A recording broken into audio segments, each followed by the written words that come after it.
Awal mula Bandar Khalifahnya nanti yang diwacanakan oleh siro ulama almarhum nanggoyan ayah nangan ayah Bukhari Hasan atau dengan ayah Legu, tokoh ulama karismatik di Kabupaten Aceh Timur.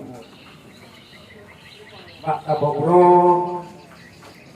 gehei amon lun hadir kan beliau menyopele tanyo juga maju daerah katanya maju pendidikan khusus di bagian agama dan juga untuk kita bangun infrastruktur di daerah katanya hari kita pisah roh dengan Aceh Timur.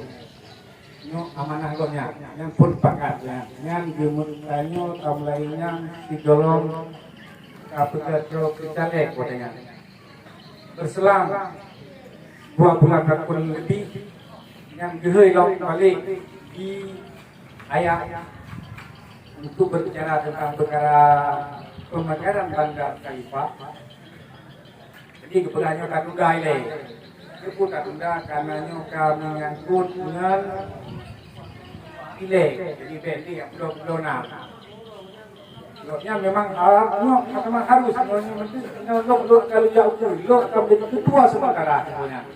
Belum akan tumpu dan akan lebih semua kecamatan yang mungkin bergabung dengan Bandar Khalifah. Jadi salah siro akan menyampaikan kecil jalan ini. Sudah. Itu harus Bandar Khalifah. Pakan hantar tugas perlak raya kata yang kana yang kawan 15 tahun yang kau ikut. Dan beliau di tugas perlak raya. Sifat perlak raya jauh tak kaya. Dan tak kaya. Karena duduk tempat lo. Ino takan tona dengan Bandar Khalifah. Awal mula yang disampaikan oleh beliau.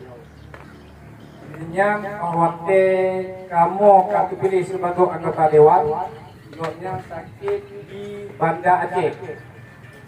Watenya Doktor Haji Berhaba, yang Haji Berhaba, wate Odon dengan Lum, Panglima Odon dengan Abi Daud katanya. Dalam keadaan masih sek dia. Lupa dia Haji Perawat ke Berhaba. Kita mau tanya nanti, nanti Lum Berhaba sek macam semuanya. Belum nak tanya Pak Tro na ke Bandar Khalifah. Yang punya Habib Rahbari, ingat ditanya. Jadi dipegang kamu golong berat Bandar Khalifahnya. Dan sahabat yang dekat begaknya Bandar Khalifahnya harus bekerja, berpakat guru yang tim kerja, yang tim ikhlas misalnya tempatnya Hanapen. Insyaallah tidak.